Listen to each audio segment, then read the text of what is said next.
If I offered to give you either of these two graphics cards for your home server for free, you would probably pick this one. But you might be surprised to find that this much less expensive card is actually better in certain scenarios. And I'm not talking like marginally better, I'm talking double the performance.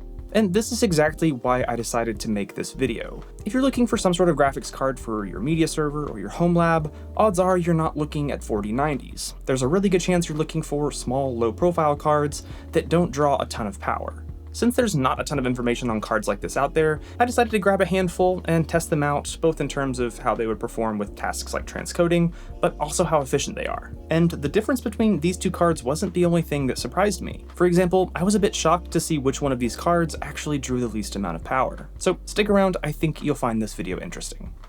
And really quick, I want to thank the sponsor of today's video, my Raid members, who help support me every month either here on YouTube or through Patreon. Except for this really cheap old Quadro card, I paid for all the graphics cards in this video out of pocket, and fortunately I'm able to do that thanks to my amazing Raid members. If you're interested in helping support the channel, you can sign up as a Raid member for as little as $1 a month, where you get early access to videos, as well as some cool other perks. I've also recently started including completely ad-free edits as well. So if you're interested, you can sign up using the link down in the description below. I often get asked, whether through comments or emails, what graphics card someone should get for their Plex server or other home server, and well, I really want to make sure I have a good answer. Often those people are looking for low-profile cards or even single-slot low-profile cards, so that's why I decided to grab a handful and test them out, primarily for transcoding, but also for some other 3D rendering tasks, and even some object detection, inference, AI type stuff. Now, there was a lot more that I wanted to test, but I did run into quite a few hiccups when trying to do all of this, and so I didn't get through quite as many benchmarks as I had originally hoped, but I still think I touched on a lot of the main focuses that someone would want a graphics card in their home server for. Before getting into the tests, let's talk about all of the cards that I got. Now, first up, we have the Nvidia RTX A2000, which was released back in 2021 and uses the GA106 die on the Ampere architecture. It has a base clock of 562 MHz with a boost clock of 1200 MHz, and uses 6GB of GDDR6 memory with a 192-bit memory bus. Now, there is a 12GB version of this card, which seems to be a little bit more popular, but it's obviously more expensive, and I just have the 6GB version. But it does seem to be a pretty popular card considering it's on the newer Ampere architecture, and does have a decent amount of horsepower. Now, this next card is a little bit controversial, which is the RTX 3050 6GB. Now, this might seem like an odd choice because there was a lot of drama around the release of this card, and it was pretty negative, but that's primarily because this was called a 3050, but while the original 3050 used the GA106 die, the 3050 6GB was actually downgraded to the GA107 die, and has some other cut down features other than just the 2GB of RAM. But one of the perks of this card is that it doesn't require a 6-pin power connector, so you can power it directly from a 75-watt PCIe slot. And considering that it's also on the Ampere architecture but quite a bit cheaper than the RTX A2000, I figured it might be worth checking out. It was released earlier this year in February of 2024, and has a base clock of 1042 MHz, a boost clock of 1470 MHz, and like the RTX A2000, has 6GB of GDDR6, but only at a 96-bit memory bus. Next up, we have the Nvidia T1000, which was one of the first Quadros that wasn't really a Quadro, but it's also our first single-slot card. This was released back in 2021, but on the tiering architecture with the TU117 die. It has a base clock of 1065 MHz, boost clock of 1395 MHz, 4GB of GDDR6, and a 128-bit memory bus. And last up for the Nvidia cards, we have this Quadro P620. It's built on the Pascal architecture with the GP107 die, a base clock of 1266 MHz, a boost clock of 1354 MHz, only 2GB of GDDR5 memory with a 128-bit memory bus. A big part of this video is going to be talking about transcoding. I also thought it was important to include the generation of hardware encoders and decoders on all 4 Nvidia cards, which you can see right here. Now, I didn't include any AMD cards because, well, they're just really not well known for having good hardware accelerated transcoding, and that's not the only reason you might use a GPU, but it's very common, and so I just decided to not worry about buying any, and stuck with Nvidia and Intel, which leads us to the Intel Arc A310. In particular, the A310 Eco from Sparkle, which comes in this nice tiny single-slot form factor. The A310 was released back in 2022 and comes from the Alchemist generation of Intel Arc GPUs. It has a base and boost clock of 1750 MHz, and 4 GB of GDDR6 with only a 64-bit memory bus. Now realistically, you're not going to be doing a ton of rendering or anything on this card, but it does come with Intel's hardware video encoders and decoders, which could be great for a Plex or Jellyfin server. I should also mention that this is the only card of the group that supports encoding in AV1, which if that's something you're looking for, well, this is it. And the last graphics card on the list, well, it's actually not a graphics card.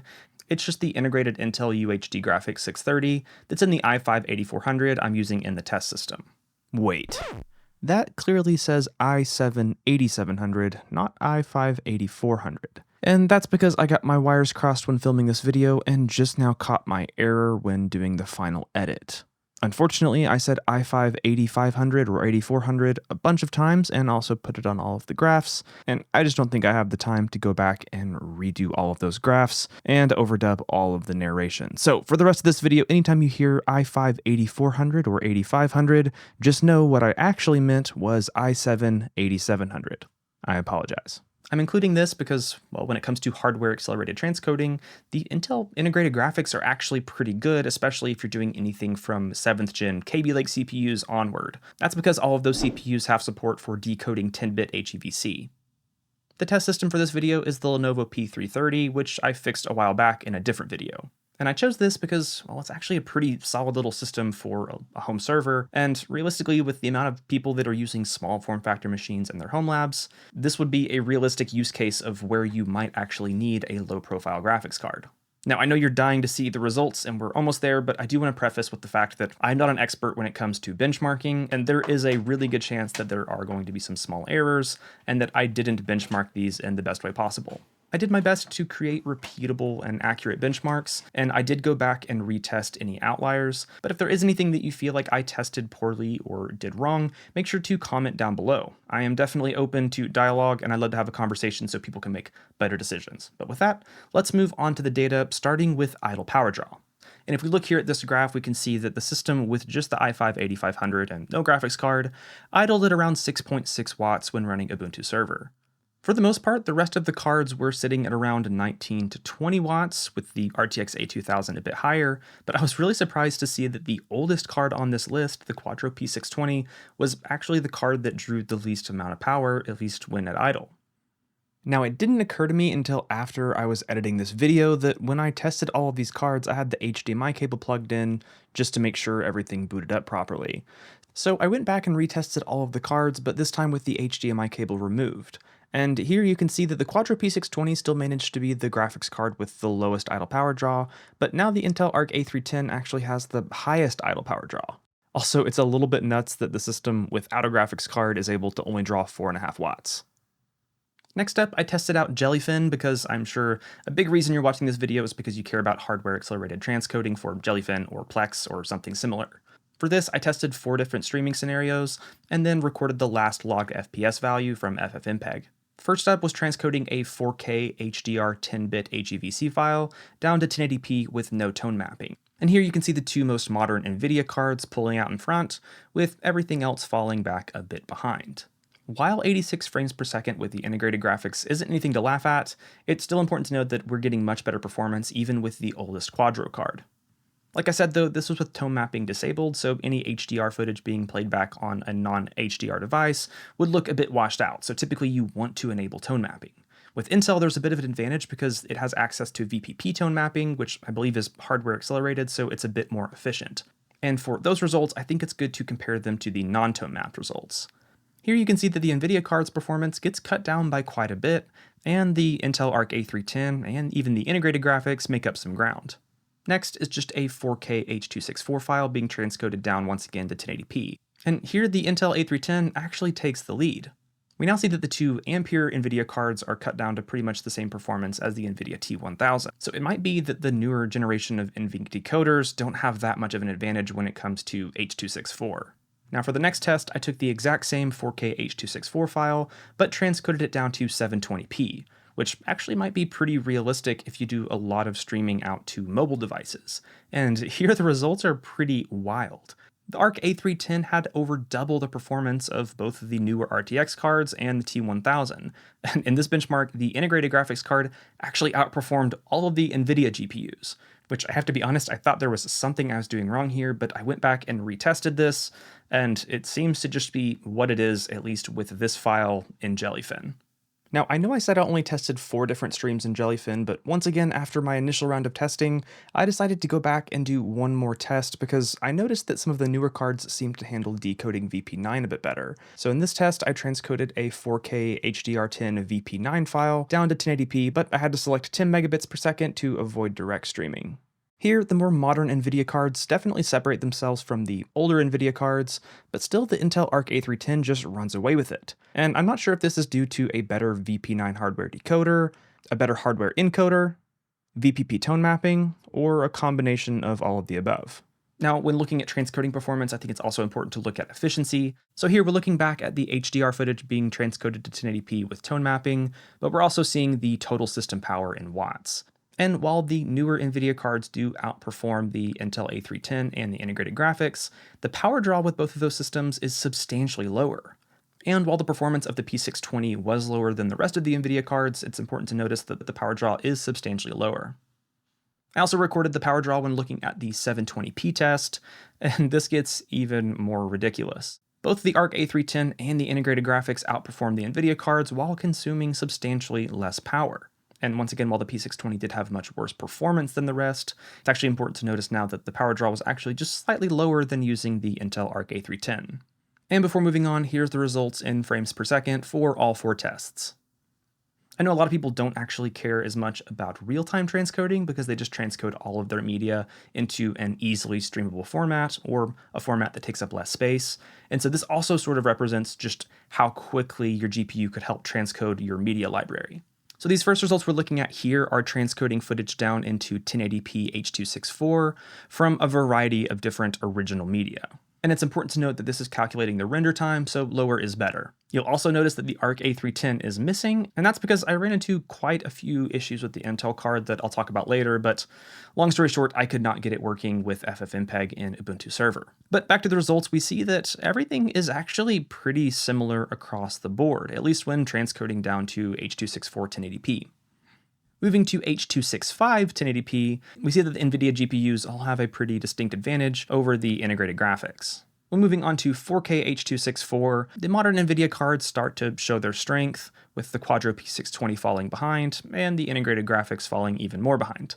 Then when moving on to transcoding all 5 of those files into 4K HEVC, the integrated graphics really struggle. And once again, the older Quadro P620 falls just a bit behind, and the newer Nvidia cards perform pretty well respectively. Now, since the Arc A310 didn't work with FFmpeg, I was hoping to get it working with Handbrake, but once again, with the Handbrake CLI tool, I could not get the Intel card to work. So I moved over to Windows, where I was able to install the drivers and get it working there. In Handbrake, I ran 3 different renders, one a 4K HEVC, or H.265, down to 4K H.264. Then I transcoded a 4K H.264 file down to 1080p H.264 and 1080p H.265. Now, all of the Nvidia results are pretty much neck and neck, and I think that comes down to a weird quirk with Handbrake, which is the fact that it uses the CPU for decoding even if you have access to a hardware-accelerated decoder. This is for some reasons that I'm not going to quite get into and don't quite understand, but I think that was sort of where we had a bit of a bottleneck here. Here, the Arc A310 also performed a little bit worse than the Nvidia cards, and aside from the 4K H.265 to 4K H.264 test, it didn't perform that much better than the integrated graphics. Now, transcoding obviously isn't the only reason you would want to have a graphics card in your server. For example, I know a lot of people might want to run something like Frigate and have some acceleration for object detection. So for that, I ran an automation script using Ultralytics YOLO V5 model against 3 different videos, and then logged the time that each inference took in milliseconds. So once again, here, lower is going to be better. Now, to be honest, I don't really know if it's because of the inclusion of tensor cores or what, but the modern RTX cards definitely performed the best here, with the Nvidia T1000 taking about twice as long for each inference. The Quadro P620 wasn't great, but it was definitely better than just using the CPU. Now, once again, you'll notice the Arc A310 isn't listed, and that's because it doesn't support running this model. The last thing I wanted to benchmark was some 3D rendering because, well, these are graphics cards, that's kind of something they do. So I decided to run the Blender benchmarking tool. Now, this should have supported the Intel Arc A310 as far as I can tell, but whenever I ran the benchmark in the command line, the Intel Arc A310 wasn't an option. So once again, I switched over to Windows, where after installing the drivers and the benchmarking tool, the card was there, but every time I tried to run the benchmark, regardless of the version, it would crash. So I decided to just switch to running actual Blender, but also that crashed. So regardless of what I did, I could not get Blender working with the A310, so I just once again skipped it. So using the benchmarking tool back in Ubuntu server, I tested the rest. That benchmark renders 3 different scenes and logs the samples per minute.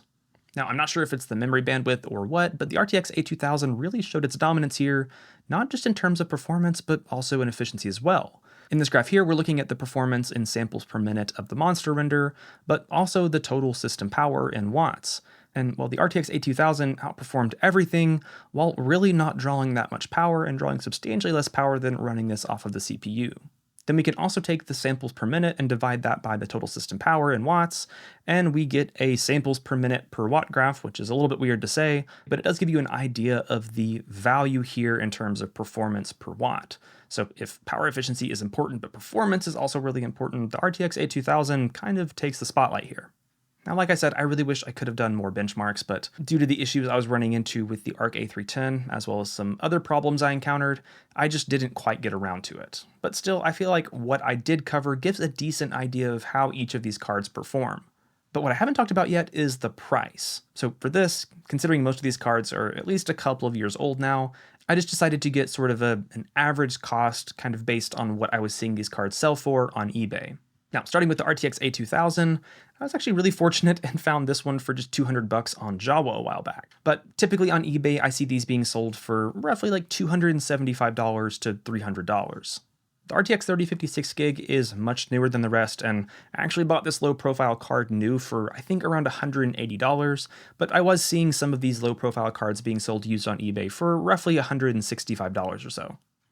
The Nvidia T1000 is surprisingly still a bit expensive, and it wasn't common for me to see many of these being sold for less than $200. The Quadro P620 is by far the cheapest card on this list, and it was pretty common for me to see these being sold for $45 or so. And then last we have the Intel Arc A310, which is also a bit newer. I think you can buy these right now for right at $100 new, but I managed to come across a couple of listings that were being sold for around $85 to $90 used. So knowing what these cards are running for used, at least at the time of filming this video, we can sort of get an idea of what the value proposition is in various applications. So hopping back into Jellyfin with the 4K HEVC down to 1080p with tone mapping, we see the performance in frames per second on the left, but on the right we see a frames per second per dollar value. While the two RTX cards had the best performance, in terms of value, it's not that great, with the RTX A2000 being the worst. The Arc A310 is probably the most well-rounded here in terms of overall performance and value, but if you don't need a ton of performance, by far the Quadro P620 offers the best value. Now when transcoding from 4K H.264 down to 720p, that changes quite a bit, with the Quadro P620 still having a really good value proposition, but the Intel Arc A310 just absolutely demolishing everything else. Now when looking back at Blender, looking at the samples per minute recorded from the monster render, we see once again the RTX A2000 had the best performance. But if you look at samples per minute per dollar to get sort of a value proposition, you see the RTX 3050 offers really good value as long as you don't mind, well, less performance. That being said, if overall 3D rendering performance in a small GPU is your primary goal, it seems like, at least based off of these cards, the RTX A2000 is the best option. And then last, we have sort of a value proposition when looking at object detection using the YOLO V5 model. And this one's a bit weird because since the recorded metric is this milliseconds per inference, lower is better, so the value calculation I made was dollars per millisecond, which is also lower is better. So it's a bit of a weird way of looking at it, but it does give you sort of an idea of the value of these cards when looking at something like object detection. And here, while the RTX A2000 did have a slight lead, it comes nowhere close to the value of the RTX 3050 6GB. And yeah, you could argue that the value of the Quadro P620 is really good based off of this calculation, but you would also have to assume that the much worse performance is something you're willing to deal with. Now, if you are considering buying any of these cards, there are a few other things you should probably consider outside of just the performance and cost. For example, just getting something like this Nvidia RTX A2000 working with a Jellyfin container was a bit of a hassle. You have to make sure you install the drivers and then install the container toolkit. And then recently in a different video, I had to troubleshoot some issues with the Nvidia runtime not working with Docker properly. So it can be a little bit more of a hassle of getting an Nvidia card working with a Docker container running Jellyfin or Plex than an integrated Intel GPU or something like the Intel Arc A310. With this guy, when I was setting up a stack in Portainer for Jellyfin, all I had to do was add a device at /dev/dri/render_d129, and it just worked. However, obviously I didn't include this card on a lot of benchmarks because I just couldn't get it working. When trying to get this to run things like just straight up FFmpeg, I had a lot of issues. Now, it may have been that I wasn't installing the correct drivers or wasn't installing them correctly, but it was quite a bit of a hassle to just get this working properly. And even, for example, when I know I had the correct drivers installed, like in Windows where I downloaded them directly from Intel's website, it just wouldn't work with things like Blender. So it's important to keep in mind what you're trying to do and why you're getting a graphics card, and maybe do some research ahead of time to see if the card you're looking to buy is well supported and if there's any guides on how to set it up. Another important thing to keep in mind is the size, because not all of these cards are created equal. For example, the Quadro T1000 and the Intel Arc A310 are all single slot and pretty short. But the RTX A2000 and 3056 gig are not only dual slot, they're actually a bit longer and wouldn't even fit in my test system without some modifications. So don't just assume that because these are low profile, small cards, that they'll fit in whatever system you're looking at. Make sure and check the dimensions. Now, I'm hoping you took away some valuable information from this video, but I have a few takeaways myself. The first is that for being a controversial card, the RTX 3056 gig actually seems to be one of the most well-rounded options in this bunch. For just a little over $150 used, or only like $180 new, it's actually a pretty good balance of performance and efficiency as long as you don't mind it being a little bit bigger. If you're looking for a GPU for a Jellyfin or Plex server and you're wanting something that's going to draw the least amount of power and also be really easy to set up, it's hard to argue against the Intel Arc A310. It was dead simple to get working with Jellyfin. It had really good performance, especially if you're ever streaming lower resolutions to mobile devices, for example, and the thing barely used any more power than the base system. If the A310 is a little bit too expensive, or you're looking for a card that can do a little bit more than just really basic transcoding, I was really surprised with the older Quadro P620. First of all, it had the lowest power draw when at idle, and still had pretty low power draw when doing other things. It had pretty decent performance when transcoding, especially dealing with 4K H.264 and H.265 when compared to the integrated graphics. And for $35 or so, or however cheap you can find these on eBay, it's kind of hard to argue that this isn't a pretty decent deal if you're on a budget. Plus, I don't have one, but there's also a Quadro P400, which you might be able to find for a little bit cheaper. And as far as I can tell, it has the exact same hardware decoders and encoders, so it should have basically the same transcoding performance and might even draw a little bit less power, who knows. I really hope you guys enjoyed this video, and I hope you learned something. And if you are interested in buying any of these cards, I'll probably have affiliate links down below that do help support the channel. Also, once again, if you think I could have done anything better or you think I made a mistake, please comment it down below. I'd love to start some healthy dialogue down there to help you guys make better purchase decisions. That's about it for this one though, so as always, thank you guys so much for watching. Stay curious, and I really can't wait to see you in the next one.